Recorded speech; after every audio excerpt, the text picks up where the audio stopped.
Welcome to SJTV. My name is Nancy. And my name is Emily. Today is Monday, April 26, 2021. On Wednesday, April 20th, the jury of George Floyd murder case convicted the police officer who killed him. On behalf of SJTV crew, we would like to state that while the conviction of Derek Chauvin was just the fight against racial and social inequalities in our nation, still has a long way to go.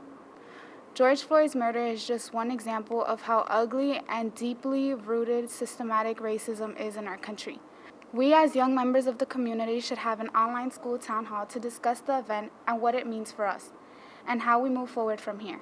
On April 13th, media outlets informed the public that there would be a recall on the Johnson & Johnson vaccine. Healthcare authorities claimed to further investigate rare blood clots that were linked to the vaccine. According to People.com, 6 people in the U.S. developed the rare clotting disorder within 2 weeks of getting the shot. The cases were isolated and statistically low. The condition, called cerebral venous sinus thrombosis, or CVST, occurred in just 6 people out of the more than 6.8 million who have received the Johnson & Johnson vaccine. The pause of the vaccine would only last a few days, with the expectations of resuming the process depending on the observation of J&J vaccine recipients. On the same day, 30 or so juniors took the SAT. They needed to arrive at school so early, 8:15, to that right away. Hope they got good sleep that night before. They're still waiting for the score to come in. Don't worry, there is no failing of the test. Don't get me wrong, this test took forever. If you're not pleased with your results, you can take it again during your senior year before applying to colleges. But now, we have a field reporter, Isisu, on sports.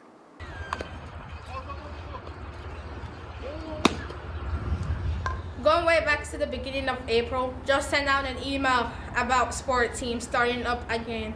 Those teams are boys basketball, girls volleyball, baseball, and softball, and girls outdoor track.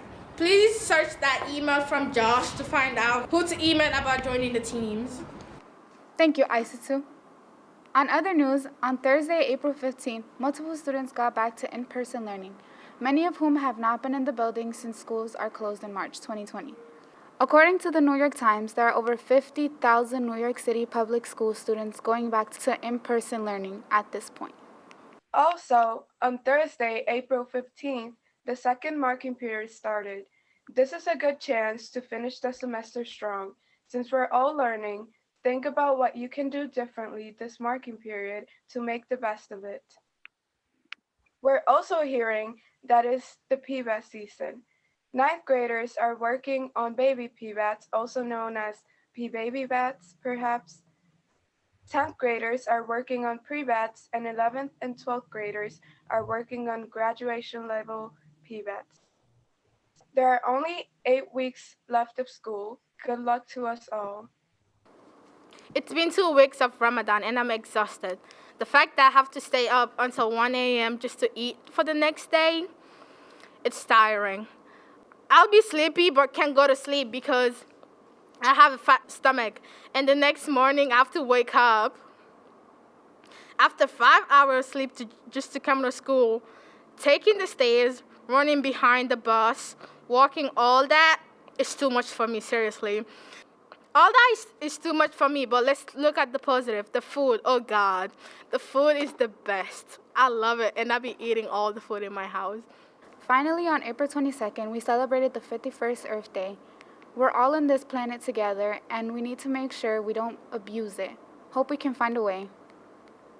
On the upcoming events, one of our anchors' birthday is coming up next Friday, April 30. If you see Isa2, please wish her a happy birthday. Also, Amos continues to work with 11th graders on their college essay. Please reach out to him and schedule your one-on-one writing sessions. Word on the street is that you can get a lot done with him in just 30 minutes, and if you've already outlined your essay with him, now is the time to finish your first draft and schedule your next session. Act quickly.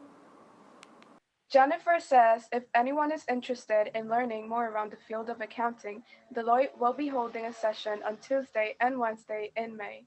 so keep that in mind. That's it for Season 3, Episode 2. I'm Nancy. And I'm Emily. And this is SJTV. Thanks for watching.